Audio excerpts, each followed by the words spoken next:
and signs of serious social unrest. The flames of conflict are fueled by inequality, deprivation, and underfunding. With all the warning signals flashing red, we have a duty to act. Madam President, the Global Crisis Response Group on Food, Energy and Finance that I set up last month has formulated some initial recommendations for the consideration of Member States, international financial institutions and others. On food, we are urging all countries to keep markets open, resist unjust and unnecessary export restrictions, and make reserves available to countries at risk of hunger and famine. This is not the time for protectionism. Humanitarian appeals must be fully funded. People caught up in crises around the world cannot pay the price for this war. On energy, the use of strategic stockpiles and additional reserves could help ease this energy crisis in the short term. But the only medium and long-term solution is to accelerate the deployment of renewable energy, which is not impacted by market fluctuations. These will allow the progressive phase-out of coal and other fossil fuels, and renewables are already cheaper in most of the cases. And on finance, international financial institutions must go into emergency mode. We need urgent action by the G20 and international financial institutions to increase liquidity and fiscal space so that governments can provide safety nets for the poorest and most vulnerable. The reform I've been calling for the global financial system is long overdue. All these actions are closely linked with the prevention agenda and with building and sustaining peace. Madam President, the war in Ukraine must stop now. We need serious negotiations for peace based on the principles of the United Nations Charter. This Council is charged with maintaining peace and doing so in solidarity. I deeply regret the divisions that have prevented the Security Council from acting not only on Ukraine, but on other threats to peace and security around the world. I urge the Council to do everything in its power to end the war and to mitigate its impact, both on the suffering people of Ukraine and on vulnerable people and developing countries around the world, and I thank you. I thank the Secretary-General for his remarks. I now give the floor to Ms. Rosemary DiCarlo. Thank you. Madam President, since I last briefed this Council on 17 March, the security situation in Ukraine has seriously deteriorated. The number of Ukrainian civilians killed has more than doubled. Ukrainian cities continue to be mercilessly pounded, often indiscriminately, by heavy artillery and aerial bombardments. And hundreds of thousands of people, including children, the elderly, and the disabled, remain trapped in encircled areas under nightmarish conditions. The devastation wrought on Mariupol and other Ukrainian cities is one of the shameful hallmarks of this senseless war. The horror deepened this past weekend as shocking images emerged of dead civilians, some with hands bound, lying in the streets of Bucha, the town near Kiev formerly held by Russian forces. Many bodies were also found in a mass grave in the same locality. Reports by non-governmental organizations and media also allege summary executions of civilians, rape and looting in Chernihiv, Kharkiv, and Kiev regions. Madam President, away from the fighting, diplomatic efforts to end this war, including direct talks between Ukrainian and Russian representatives, have continued. We commend the government of Turkey for hosting these discussions, as well as the efforts of many others engaging with Russia and Ukraine to help bring about peace. We welcome the willingness of the sides to continue engaging to reach a mutual understanding.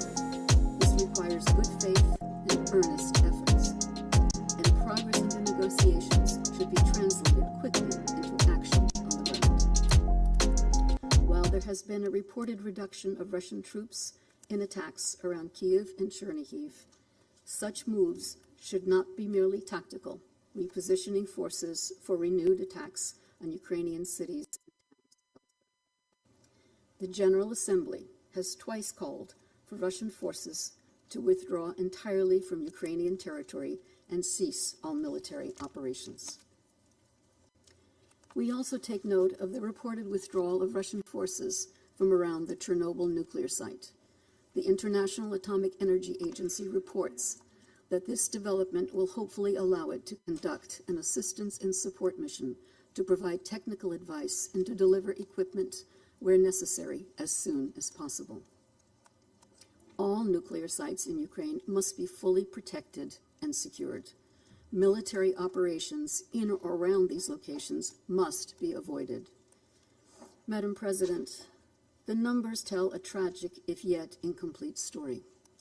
According to the Office of the High Commissioner for Human Rights, at least 1,480 civilians have been killed and at least 2,195 injured between 24 February and 4 April 2022. OHCHR believes that the actual figures are considerably higher. We are gravely concerned by the persistent use of explosive weapons in a wide impact area in or near populated areas. Such weapons are causing most civilian casualties, as well as massive destruction of civilian infrastructure, including residential buildings, hospitals, schools, water stations, and electricity systems. OHCHR has received credible allegations that Russian forces have used cluster munitions in populated areas at least 24 times. Allegations that Ukrainian forces have used such weapons are also being investigated. As noted by the High Commissioner, indiscriminate attacks are prohibited under international humanitarian law and may amount to war crimes. The massive destruction of civilian objects and the high number of civilian casualties strongly indicate that the fundamental principles of distinction, proportionality, and precaution have not been sufficiently adhered to. In besieged cities, a significant increase in mortality rates among civilians can also be attributed to the disruption of medical care and basic services. People with disabilities and the elderly are particularly vulnerable. As of 4 April 2022, the World Health Organization has reported a total of 85 attacks on healthcare facilities, resulting in at least 72 fatalities and 43 injuries. Madam President, we are seriously concerned about reports of cases of arbitrary arrests and enforced disappearances of persons who have been vocal against the Russian invasion. As of 30 March, OHCHR has documented the arbitrary detention and possible enforced disappearance of 22 journalists and civil society members in Kiev, Kherson, Luhansk, and Zaporizhia regions. 24 local officials have also been detained in regions under Russian control, 13 of whom have been subsequently released. We call for the immediate release of all individuals who have been arbitrarily detained, including journalists, local officials, civil society activists, and others. Also, as of 30 March, OHCHR has recorded 7 journalists and media workers killed since hostilities began. Another 15 have come under armed attack, 9 of whom were injured. Allegations of conflict-related sexual violence perpetrated by Russian forces have also emerged. These include gang rape and rapes in front of children. There are also claims of sexual violence by Ukrainian forces and civil defense militias. The UN Human Rights Monitoring Mission in Ukraine continues to seek to verify all these allegations. We're also concerned about disturbing videos depicting abuse of prisoners of war on both sides. All prisoners of war must be treated with dignity and full respect for their rights in accordance with international humanitarian law. Madam President, the many credible allegations of serious violations of international humanitarian law and international human rights law from areas recently retaken from Russian forces must not go unanswered. We support efforts to examine these allegations and to gather evidence. Ensuring accountability and justice for acts committed during the war will not be easy, but it is essential. Madam President, we are heartened by the generosity of neighboring countries who have accepted millions of refugees and the solidarity of the Ukrainian people who are hosting their displaced compatriots. With more than 10 million people displaced, either within Ukraine or abroad as refugees, roughly 1/4 of the population, the United Nations is gravely concerned about the heightened risk of human trafficking.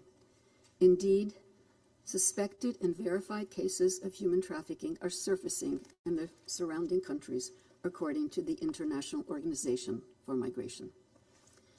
Madam President, this war is devastating Ukraine now, but it also threatens its future. Early assessment projections by UNDP suggest that if the war continues through 2022, Ukraine faces the prospect of seeing 18 years of socioeconomic progress lost. This would set the country and the region back decades and leave deep long-term social and economic fissures.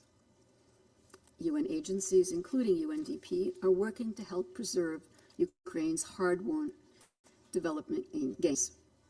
This involves supporting the government to sustain essential government structures and basic services, including emergency measures to sustain livelihoods, such as cash-based assistance. Madam President, the war in Ukraine has damaged Europe's security architecture. Its economic repercussions are already evident far from the battlefield. The longer the war continues, the greater the risk that it will further weaken the global institutions and mechanisms dedicated to preserve peace and security. The war was started by choice. There is no inevitability to it or to the suffering it is causing. The United Nations is ready to do everything within its means to help bring an end to it. Thank you, Madam President. I thank Mr. Carlo for her briefing. And I now give the floor to Mr. Martin Griffiths. Thank you, Madam President. As you've just heard from the Secretary General and Under Secretary General De Carlo, Ukrainian civilians are paying far too high a price for this war. I want to speak briefly about humanitarian needs and what we're doing to meet them before I then refer to my recent travels. In the last 6 weeks, as we have heard, at least 1,430 people have been killed, among them over 121 children, and we know this is very likely a serious underestimate. Homes and civilian infrastructure, bridges, hospitals, schools have been damaged and destroyed.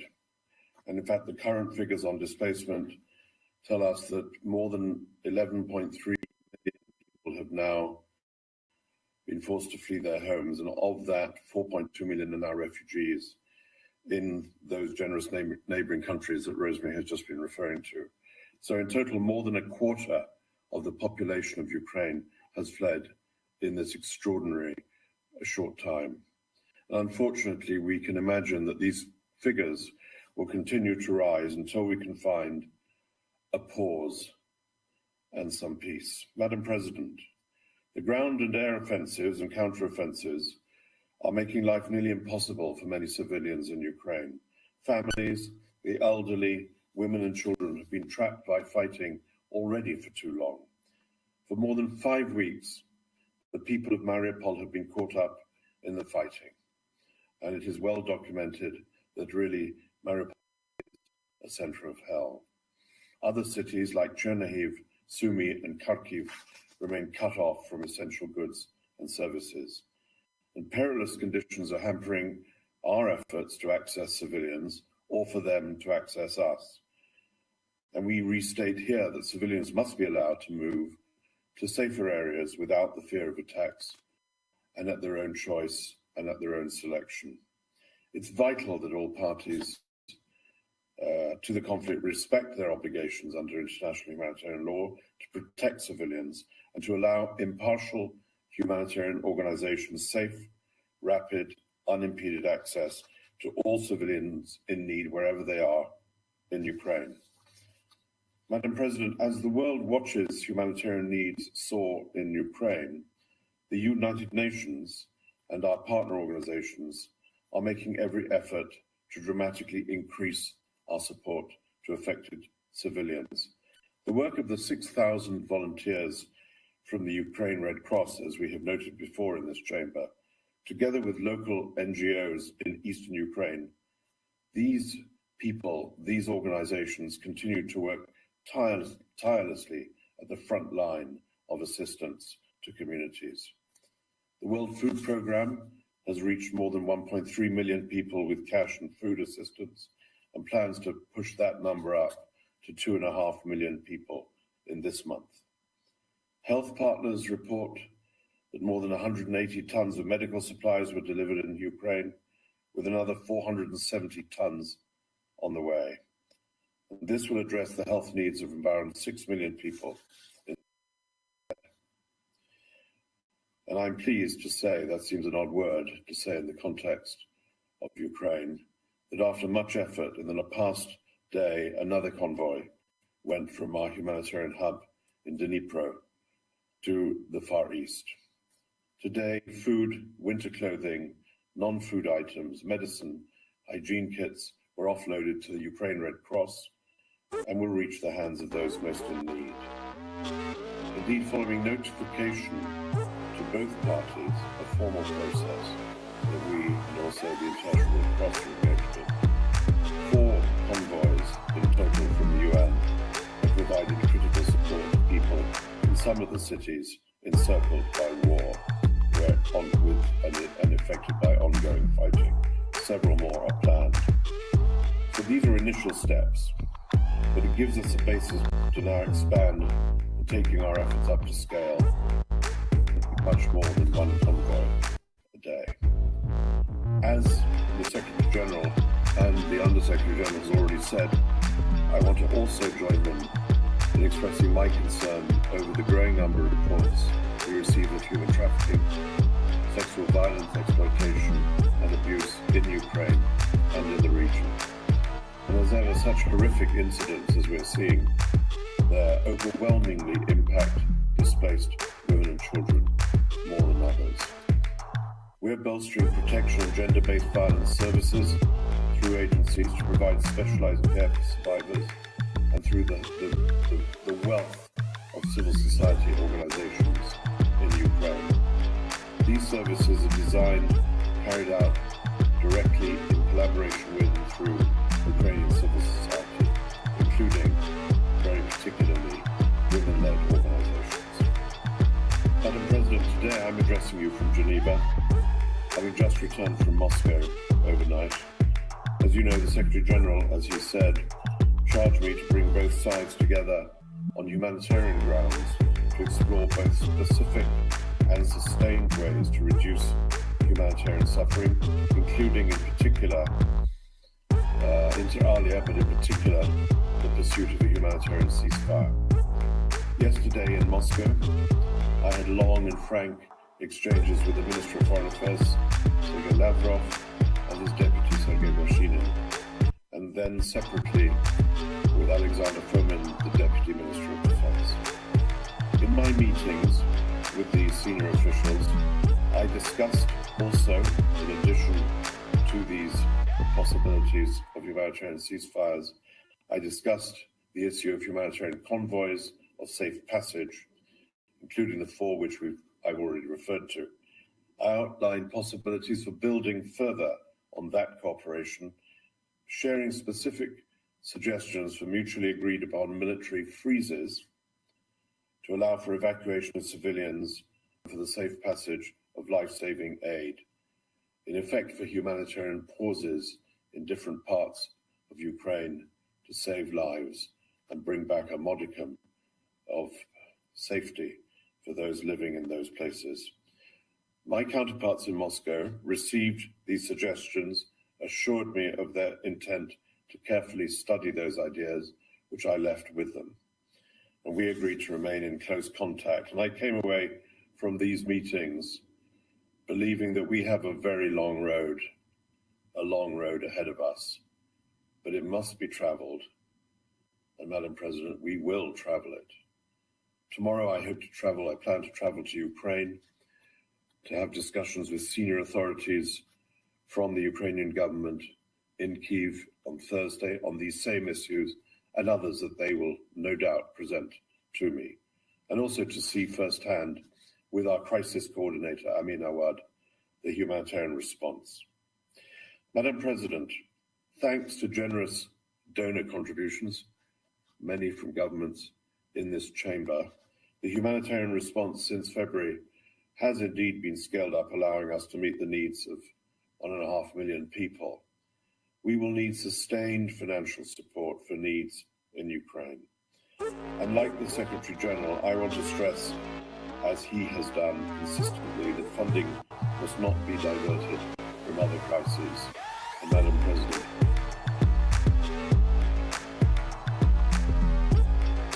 for Afghanistan, that is one example. As you heard from David Beasley last week, conflict, climate shocks, COVID, compounded by the soaring food and fuel costs indicated by the Secretary General, could push another 47 million people globally into severe food insecurity. And so the total number of people around the world who will not know where their next meal comes from could be driven to the astonishing figure of 325 million people around the world. That is by a long distance the highest in our recent history, well over double what it was 3 years ago. So, Madam President, I close, of course, like others, by reminding the Council of what the Council already knows well. The world cannot afford this war, and neither can the people of Ukraine. And like others, I call on all Council members and Member States with influence to support all efforts from whatever part they come from in the pursuit of peace and the alleviation of humanitarian suffering, for the sake of the people of Ukraine, for the sake of those around the world who cannot afford to bear the additional burden this war imposes on them and all of us. We must, as the Secretary General said, silence the guns. Thank you, Madam President. I thank Mr. Griffiths for his briefing. I now give the floor to His Excellency Mr. Volodymyr Zelensky, the President of Ukraine. You have the floor, sir. Thank you very much, dear Madam Chairman, dear Mr. Secretary General, distinguished members of the Security and other members of this meeting. Thank you very much for this opportunity. I'm sure that all the representatives of the United Nations member states will hear me today. Yesterday, I returned from our city of Bucha, recently liberated from Russian troops, not far from Kiev. So there is not a single crime that they would not commit there. The Russian military searched for and purposefully killed anyone who served our country. They shot and killed women outside their houses when they just tried to call someone who is alive. They killed entire families, adults and children, and they tried to burn the bodies. I am addressing you on behalf of the people who honor the memory of the deceased every single day, in the memory of the civilians who died, who were shot and killed in the back of their head after being tortured. Some of them were shot on the streets, others were thrown into the wells. So they died there in suffering. They were killed in their apartments, houses, blowing up grenades. The civilians were crushed by tanks while sitting in their cars in the middle of the road, just for their pleasure. They cut off limbs, cut their throats, slashed their throats. Women were raped and killed in front of their children. Their tongues were pulled out only because the aggressor did not hear what they wanted to hear from them. So this is no different from other terrorists such as Daesh, who occupied some territories. And here it is done by a member of the United Nations Security Council, destroying internal unity, borders, countries, and taking the right of more than a dozen countries who are self-determined and independent. They pursue consistent policy of destroying ethnic and religious diversity. They inflate wars and deliberately lead them in such a way that to kill as many regular civilians and cities, to lead leave the country where they deploy their troops in ruins and filled with mass graves. You all see that. And they support hatred at the level of the state and seek to export it to other countries through their system of propaganda and political corruption. They provoke a global food crisis that could lead to famine in Africa, Asia, and other countries, and will surely end in large-scale political chaos in many countries, and destroying their domestic security. So where is the security that the Security Council needs to guarantee? It's not there, although there is a Security Council. So where is the peace? Where are those guarantees that the United Nations needs to guarantee? It is obvious that the key institution of the world, which must ensure the coercion of any aggressor to peace, simply cannot work effectively. Now the world can see that what Russian military did in Bucha while keeping the city under their occupation, but the world has yet to see what they have done in other occupied cities and regions of our country. Geography might be different or various, but cruelty is the same, crimes are the same, and accountability must be inevitable. Ladies and gentlemen, I would like to remind you of Article 1, Chapter 1 of the UN Charter. What is the purpose of our organization? Its purpose is to maintain peace and make sure that peace is adhered to. And now the UN Charter is violated literally, starting with the Article 1.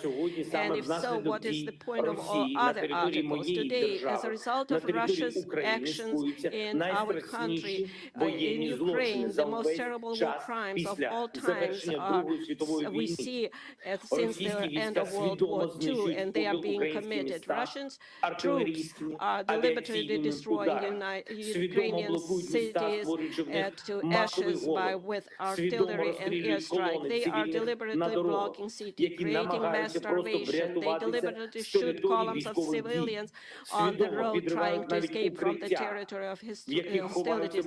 They even deliberately blow up shelters where civilians hide from airstrikes. They are deliberately creating conditions in the temporarily occupied territories so that as many civilians as possible are killed there. The massacre in our city of Bucha is only one, unfortunately, only one of many examples of what the occupiers have been doing on our land for the past 41 days. And there are many more cities, similar places where the world has yet to learn the full truth. Mariupol, Kharkiv, Chernobyl, Irka, Borodyanka, and dozens other Ukrainian communities, each of them is similar to Bucha. I know, and you know perfectly well what the representatives of Russia will say in response to the accusations of these crimes. They have said that many times. The most significant was after the shooting down of the Malaysian Boeing over Donbass by Russian forces with Russian weapons, or during the war in Syria. They will blame everyone just to justify their own actions. They will say that there are various versions, different versions, and it is impossible to establish which one of those versions is true. They will even say that the bodies were of those kills were allegedly thrown away, and all videos are staged. But it is 22 now. We have conclusive evidence, so there are satellite images, and we can conduct full and transparent investigation. That is what we are interested in. Maximum access for journalists, maximum cooperation with international institutions, involvement of the International Criminal Court, complete truth and full accountability. I'm sure that every member state of the UN should be interested in this. For what? in order to punish once and for all those who consider themselves privileged and believe that they can get away with anything. So show all the other potential war criminals in the world how they will be punished. If the biggest one is punished, then everyone is punished. Why did Ukraine come to Ukraine? I will tell you, because Russia's leadership feels like colonizers. In ancient times, they need our wealth, our people. Russia has already deported hundreds of thousands of our citizens to their country. They abducted more than 2,000 children, just simply conducted those children and continue to do so. Russia wants to turn Ukraine into silent slaves. The Russian military are looting openly the cities and villages that they have captured. This is wide-scale looting. They are stealing everything, starting with food, ending with earrings, gold earrings that are pulled out and covered with blood. We are dealing with a state that is turning the veto into the UN Security Council into the right to die.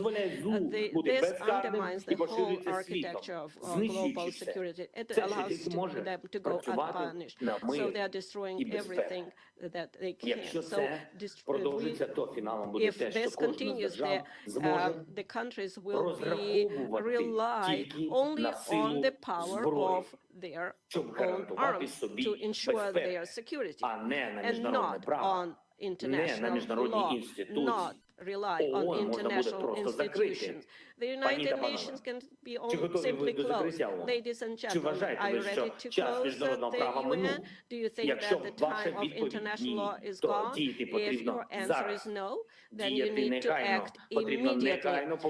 The UN Charter must be restored immediately. The UN system must be reformed immediately so that the veto is not the right to die, that there is a fair representation in the Security Council of all regions of the world. The aggressor must be brought to peace immediately. Determination is needed. The massacre from Syria to Somalia, from Afghanistan to Yemen and Libya, that should have been stopped a long time ago, to tell you the truth. If tyranny had at least once received such a response to the war it had waged, it would have ceased to exist, and honest peace had been guaranteed after it, and the world would have changed for sure.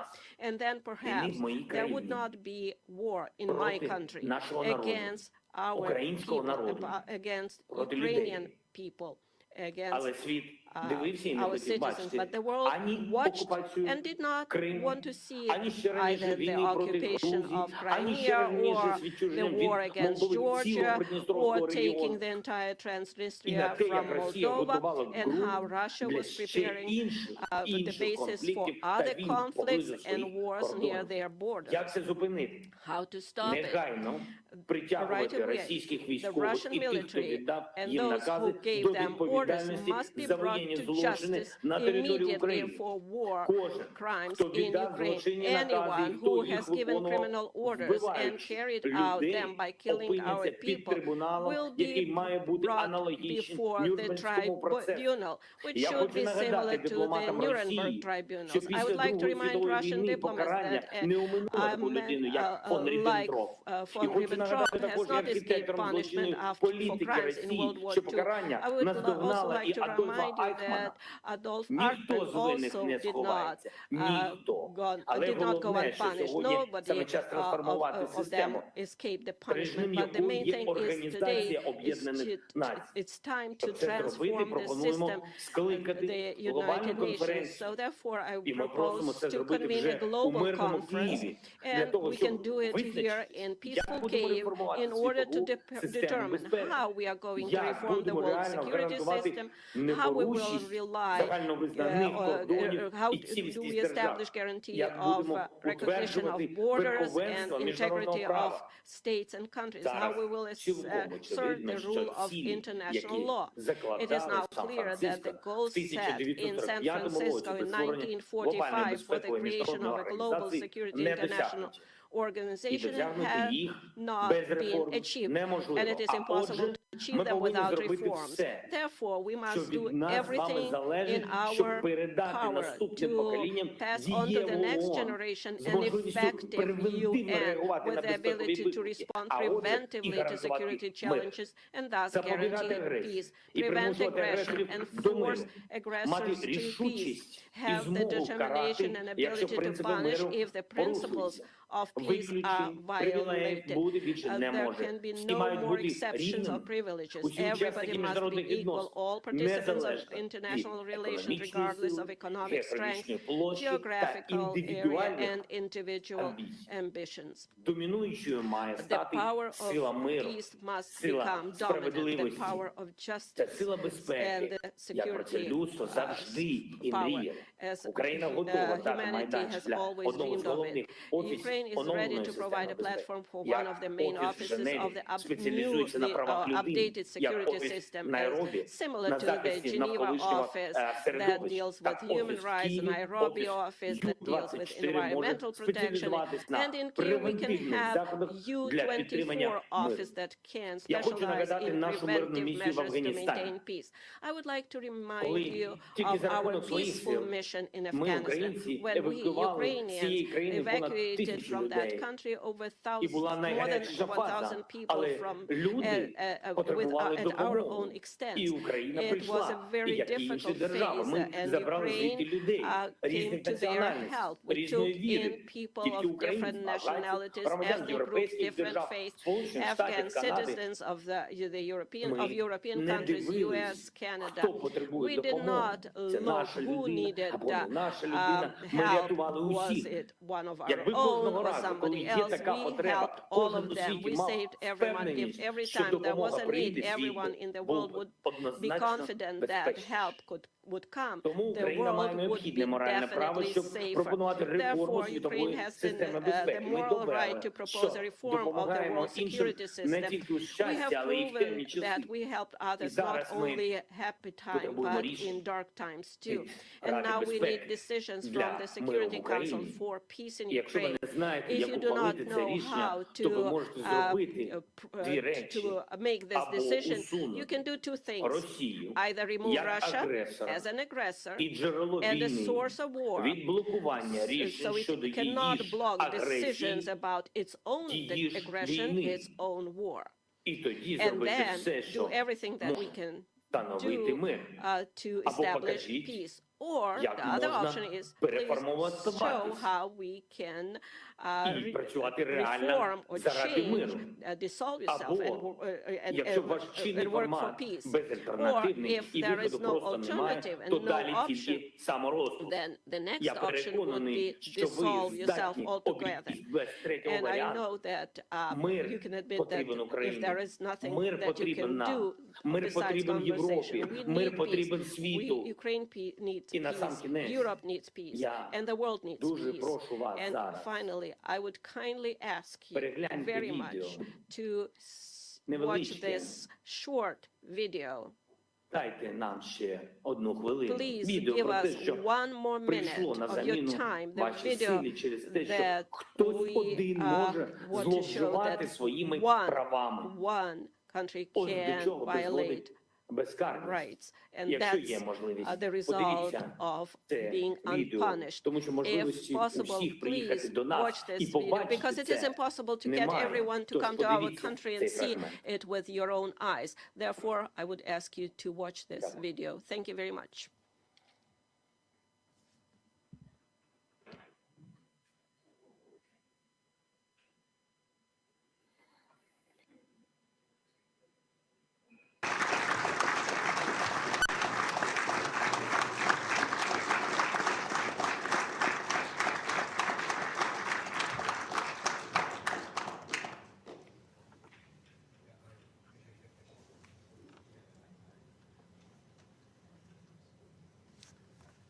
The video. They have the video. They have to.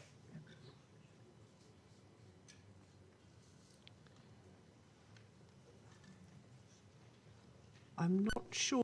The video, is it just coming?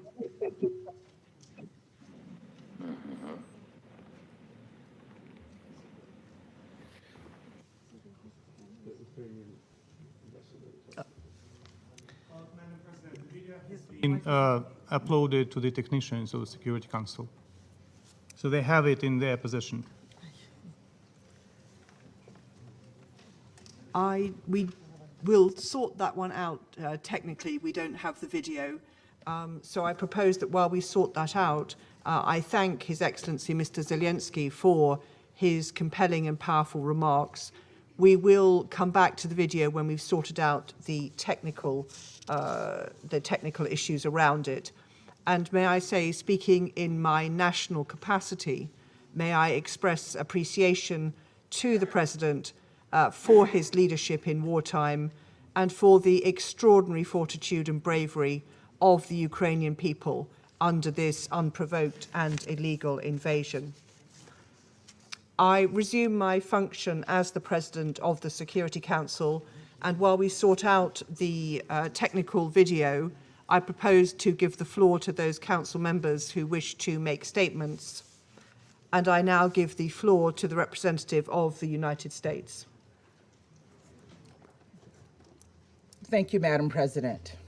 Let me also start by thanking UAE and Ambassador Nisibeh for her successful presidency during the month of March. Madam President, as you begin your Security Council presidency, I want to thank the United Kingdom for your leadership and for organizing this vital discussion on Ukraine today. I also want to thank the Secretary General for his remarks and the other briefers. And I'd like to extend a warm welcome to President Zelensky. I was so moved by the address he made recently to our Congress, and we are truly honored by his presence here under the circumstances that he and Ukraine face today. Madam President, last night I returned from a trip to Moldova and Romania. I saw with my own eyes the refugee crisis caused by Russia's unconscionable war. I spoke to refugees who indicated to me their desires to return to their home. And we've all seen the images on TV of the bombed out buildings. But what we have not seen is that behind those destroyed buildings are destroyed lives and destroyed families. I met with women and children who had fled Ukraine, who stuffed their lives into backpacks and left the only home they had ever known. And these were sobering conversations. One young woman I spoke to came with her 6-year-old brother who had autism and is struggling with cancer. Their single mother helped them escape to save their lives. But Russia's war has interrupted the care her brother desperately needs. Another woman I spoke to fled with her 8-year-old from Odessa. The father, who they'd left behind, told them there was shelling right next to their apartment that very night. And they very well could have died had they not left. A third woman I met told me that she used to love to travel, but never expected her next trip would be to flee for her life. When I asked her where she was from, she started to say, and then she stopped with tears in her eyes and said, "I'm sorry. I don't know how to say it, whether I live in Kyiv or whether I used to live in Kyiv." She was realizing in the moment just how dramatically her life had changed because of this senseless war. These are 3 stories of more than 10 million people, 6 million internally displaced, 4 million who have left Ukraine altogether, 4 million people who have relied on the big-heartedness of countries like Moldova, Romania, Poland, Slovakia, Hungary, and others across the region and the world to welcome and support all those leaving Ukraine in search of safety. Ukraine's neighbors are bearing the brunt of Europe's most significant refugee crisis since World War II. And I want these countries to know that they have a committed partner in the United States. And that is why the United States announced recently that we are prepared to provide more than $1 billion in new funding toward humanitarian assistance for those affected by Russia's war in Ukraine and its severe impact around the world. And it is why we are welcoming up to 100,000 Ukrainians and others fleeing Russia's aggression to the United States. We will continue to assist humanitarian efforts to help the people of Ukraine and all those fleeing Putin's violence. But as heart-wrenching as the stories are that I heard in Moldova and Romania, there are some stories we will never get to hear. Those of the people we saw in the images out of Bucha. We've all seen the gruesome photos. Lifeless bodies lying in the streets, apparently summarily executed, their hands tied behind their backs. As we work to independently confirm the events depicted in these images, I would remind this council that based on the currently available information, the United States has assessed that members of Russia's forces have committed war crimes in Ukraine. And even before seeing the images from Bucha, President Zelensky, along with others in the region, were reporting that children were being abducted, and we heard him say that today. Also abducted are mayors and doctors, religious leaders, journalists, and all who dare defy Russia's aggression. Some of them, according to credible reports, including by the Mariupol City Council, have been taken to so-called filtration camps, where Russian forces are reportedly making tens of thousands of Ukrainian citizens relocate to Russia. Reports indicate that Russian federal security agents are confiscating passports and IDs, taking away cell phones, and separating families from one another. I do not need to spell out what these so-called filtration camps are reminiscent of. It's chilling, and we cannot look away. Every day, we see more and more how little Russia respects human rights. And that is why I announced yesterday that the United States, in coordination with Ukraine and many other UN member states, will seek Russia's suspension from the UN Human Rights Council. Given the growing mountain of evidence, Russia should not have a position of authority in a body whose very purpose is to promote respect for human rights. Not only is this the height of hypocrisy, it is dangerous. Russia is using its membership on the Human Rights Council as a platform for propaganda to suggest Russia has a legitimate concern for human rights. In fact, we will hear some of that propaganda here today, I know. And I will not dignify these lies with a response, only to say that every lie we hear from the Russian representative is more evidence that they do not belong on the Human Rights Council.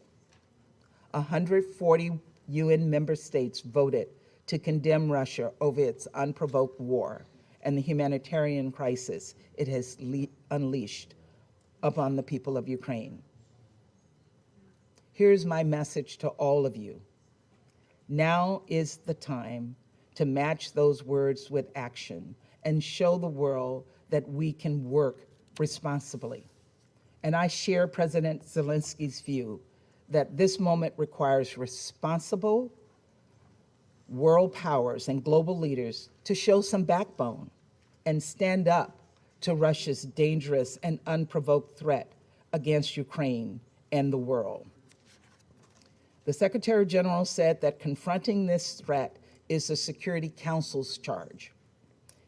It is, and it is also the responsibility of UN leaders and leaders around the world, every single member state with a voice in the GA. No one can be a shield for Russia's aggression. Suspending Russia from the Human Rights Council is something we collectively have the power to do in the General Assembly. Our votes can make a real difference. Russia's participation on the Human Rights Council hurts the Council's credibility. It undermines the entire UN, and it is just plain wrong. Let us come together to do what is right and do right by the Ukrainian people. Let us take this step to help them to start to rebuild their lives. And let us match the courage of President Zelensky, who we are so honored to have with us today. President Zelensky, I want you to know that we stand with the people of Ukraine as you face down this brutal attack on your sovereignty, on your democracy, and on your freedom. Thank you. I thank the representative of the United States for her statement, and I give the floor to the representative of Albania. Thank you, Madam President. Let me thank Ambassador Nusibe for having steered our work during the month of March and wish the UK and you, Madam President, full success in our common work during this month. Albania welcomes President Zelenksky's presence to this meeting. His remarks are painful, and his account on what Ukraine is experiencing under Russian occupation is revolting. We stand by you, Mr. President, by your compatriots, all Ukrainians, for their heroic resistance, for their resilience that the entire world is admiring. You are not alone. You have the world on your side, because it's the side of the right, of the just, and as we hope, of victory. Slava Ukraini. Madam President, let me thank SG Guterres for his, again, very clear and powerful remarks. I also thank USG DiCarlo and Griffiths for their updates. This is the 14th meeting of the Security Council on Ukraine since the 31st of January, while the war of aggression has entered the second month. Let's establish a few basic yet meaningful facts. Russia has stalled and its imperial dreams are nowhere. Taking Ukraine finally proved impossible. Kiev was too hard to swallow. Russian army is in disarray, but it has not stopped shelling and bombardments. But all this is not new, and all this is not news. The real news that has horrified the world is what Russia is leaving behind. The unspeakable horrors, those soul-crushing images in areas from which Russia is withdrawing. Images of civilians executed with a bullet in the neck, sometimes with their hands tied behind their backs or shot dead in their bicycles. Images of mass graves overflowing with corpses. Images of carnage and devastation, including looted homes, rape, and sexual violence, acts usually attributed only to thugs. They spring from the same cruel impulses as the bombardment of cities, homes, hospitals, schools, and kindergartens by the Russian forces. Bucha is an open-air graveyard, the notorious facelift of the Russian aggression. Madam President, we have heard time and again, it is not Russia. Yes, but no. It will be hard, actually impossible, to convince anyone that the destroyed tanks that clutter the roads, the mines and booby traps left behind amidst the wreckage, and the bodies of civilians killed by arbitrary executions and laying in the streets amidst debris are staged scenes for propaganda. Who would believe that Russia aggressed Ukraine simply to protect civilians, while Ukraine is busy staging horror movies? You may muzzle media back home, but you cannot fool satellite images. You cannot blind independent reporters and human rights NGOs on the ground. Waiting for Russia to accept and tell the truth is waiting for Godot to arrive, and he never does.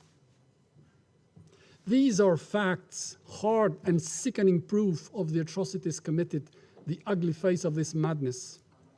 Such crimes, as documented by Human Rights Watch and verified by independent and respected professional reporters, those who are banned for the Russians call for answers, call for thorough investigation, for effective accountability, for justice. Prime Minister Rama called these crimes a terrible pain and a horrible shame. Russia has an international obligation to abide by international humanitarian law, the laws of war, including the Geneva Conventions of 1949 and its first additional protocol. Russia has an obligation to abide by the order of ICJ to immediately halt its military activity in Ukraine. But unfortunately, Russia has made another choice, not to respect any of it, and has cancelled itself from international law. But the law will pursue it. Russian army and its commanders cannot escape accountability. The name of the butcher of Mariupol, a criminal that has reduced an entire city to ashes and has made its citizens go from 3 meals a day to barely 3 meals a week, is engraved in the ruins of the city. This is why we will support the call to suspend Russia's participation in the Human Rights Council. The UNGA resolution that created the Council stipulates that, and I quote, members of the Council will respect the highest standards in the promotion and protection of human rights. As we see, Russia's standards are nose-eating, and its presence there is a farce, a desecration of the place that is called to be the sanctuary of rights. Dear colleagues, Russia has announced that it will now shift its focus on eastern Ukraine. This means that it will concentrate its brutality there in what may end up becoming a war of attrition. Russia has blocked the renewal of the OSCE International Observer Mission in Ukraine. This denies the international community the independent eyes it needs there. This anticipates, sadly, more war, further atrocities, other crimes, even more humanitarian disasters. This war continues to particularly affect women and children. Millions have been displaced, many of them alone, in search of safety and security. It is heartbreaking to see mothers write names and addresses in the back of their children so that they are recognized in case they end up being orphans. We welcome the efforts of OCHA and its partners to deliver assistance in support of the people in Ukraine and the millions of refugees in neighboring countries. Madam President, let me end with this note. Rarely has the outcome of a war been so disastrously the complete opposite of what it wanted to achieve. Russia's army has been defeated by the outgunned and outnumbered Ukrainian resistance. Russia is isolated like never in its history. It has become the world's most sanctioned country in history. No country has ever seen itself transform in a matter of only 10 days from a global player into a financial and international pariah, to the point that it is obliged to find comfort in the support from North Korea and Syria. Dear colleagues, this aggression and its startling defeat have once and for all separated the fates of Ukrainians and Russians, because the case of Ukraine is also the cause of democracy against tyranny and kleptocracy. It is a fight between the will of the people against the vicious will of one, whose reckless actions have challenged everything we stand for, and who is directly responsible for the economic disruption and food insecurity which is affecting the entire world. He may choose to stop, withdraw troops, and quit Ukraine, or continue to descend in the very abyss he has created and face the consequences. I thank you. I thank the representative of Albania for his statement. I understand that we now have solved the technical problems, so I suggest we return to the video. Thank you.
I would like to thank the delegation of Ukraine for sharing that video with us.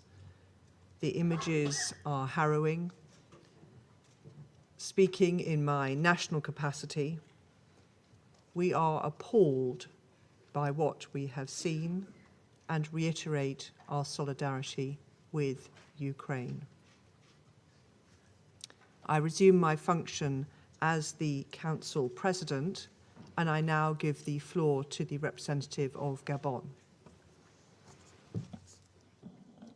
Je voudrais d'abord I would like exprimer to, at the outset, mon appréciation express my appreciation à l'ambassadeur des Émirats Arabes to the Unis ambassador of the pour sa United présidence Arab remarquable. Emirates for her remarkable presidency. Je remercie le secrétaire I thank général, the Secretary General, Monsieur Antonio Mr. Guterres, Antonio Guterres, la secrétaire générale adjointe, Madame Rosemary Undersecretary Di General, Carlo, Madame Rosemary Di Carlo, ainsi que Monsieur Martin as well as Griffith Mr. Martin Griffith pour leurs exposés for their respectifs. respective briefings.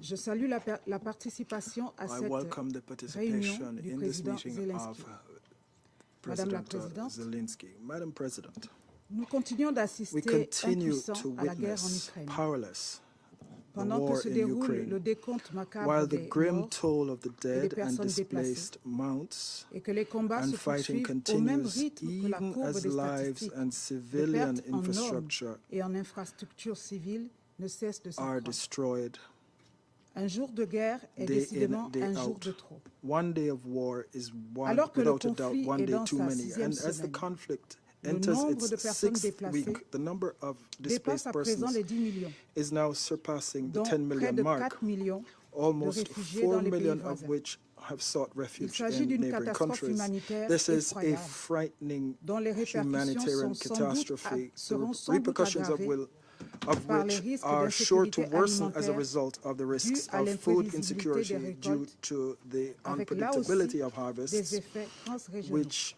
will Je in voudrais turn à cet have égard saluer trans-regional la knock-on mise en place effects. par le secrétaire I'd général like to d'un welcome the groupe de Secretary travail General's sur l'alimentation, establishment of a l'énergie working group task et les force finances on pour réduire food l'impact de la security, guerre. energy and finance to Madame la reduce the impact of the Présidente, war. Madam President, les allégations concernant des allegations violences, concerning notamment sexuelles, violence, contre les femmes, especially sexual sont violence un against sujet women, de très grande are préoccupation. cause for grave, Mon very pays grave est concern. très My country préoccupé is également very concerned as par well les attaques at contre les attacks infrastructures against et les personnels infrastructure humanitaires. and humanitarian Les personnel. travailleurs humanitaires qui s'activent sur les lieux de combat Humanitarian ne doivent workers jamais être working la in cible theaters d'attaques of armées. conflict should never be the Ces target derniers of sont armed bien souvent le attacks. lien qui They are maintient les very victimes often de the la guerre link between avec victims ce of qui war reste d'humanité lorsque les and what fondements remains of sont humanity renversés. when the rug has been Ces pulled derniers from under doivent their pouvoir feet. acheminer l'aide humanitaire Humanitarian dans tous workers les should be lieux able to où elle est funnel nécessaire, humanitarian assistance sans to wherever entrave it is et needed dans des conditions without de obstacles sécurité and in conditions of garanties security par toutes les parties. guaranteed by all parties.